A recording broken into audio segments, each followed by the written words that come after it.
panchayat body खुरीमकना पुंजनरगा case तवी हाई कोर्ट तवी सुप्रीम कोर्ट चली 15 फाइनेंस पैसा जो फंगंद्रे it is the failure of the machinery of the government department हांगिबा आरडी डिपार्टमेंट से फेल होरे under this double engine government लेरिबा इंडिया की स्टेट यूनियन टेरिटरी मैम सिंसिदा मागी पॉपुलेशन प्लस मागी ज्योग्राफिकल एरिया की मतुंगिना इंडिया की लाइबा टैक्स मैम इनकम generate मैम सिंसे मसी on the basis of its populations and the geographical area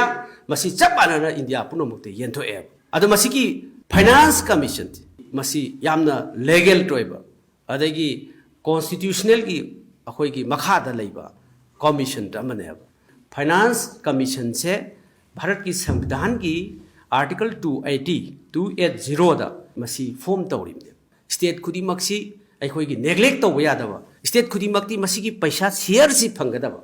अदुगा Delhi दगी अखोई लेरिबा स्टेट खुदिमक से थापकेरा पिक्केरा चाउकेरा नक्केरा चप मानबा मिहिंग अमगी मखादा फाइनेंस कमीशन अवार्ड सिदा येंथो इवने डिस्ट्रीब्यूट तौरिबने अदु मसीदा major share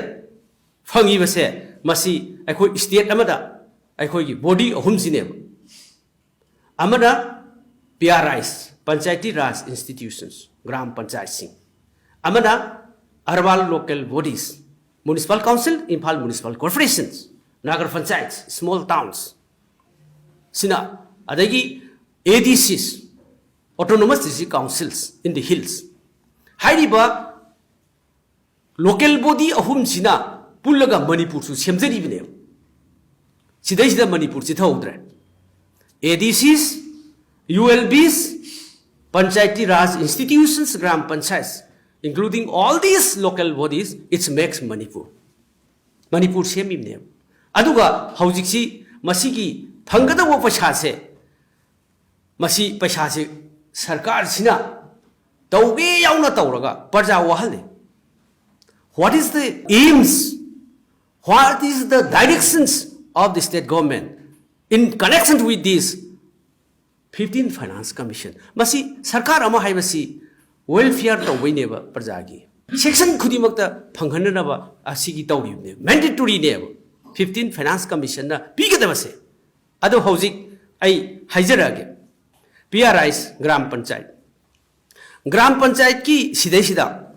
gram panchayat si manipur da lere 161 gram panchayat ni aduga jila prashad na 60 ni including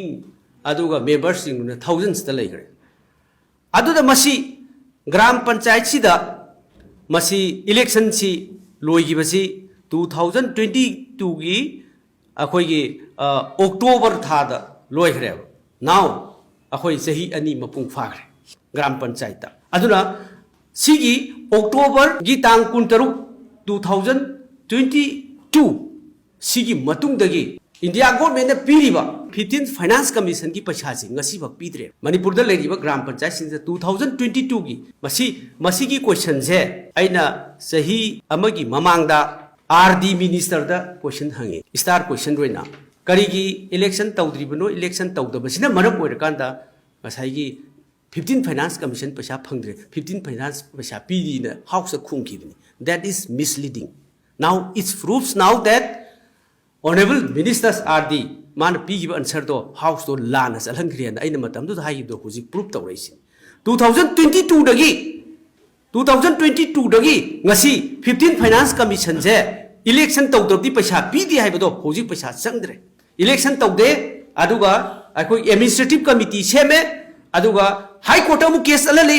supreme court huji case lei manipur gi chakho thorang lo sibo panchayat body खुरीमकना पुंजनरगा case तवी high court तवी supreme court चली 15 finance पैसा जो फंगंद्रे it is the failure of the machinery of the government Manipur की system से डिपार्टमेंट हांगिबा आरडी डिपार्टमेंट से फेल होरे under this double engine government now it's proofs अदुना मसीगी चाही 2022 दगी तवसिना हौजु फौदा चाही अनि कंप्लीट होगिबसे 15 फाइनेंस कमीशन की पैसा पीदबसे प्रजा की राइट मत बने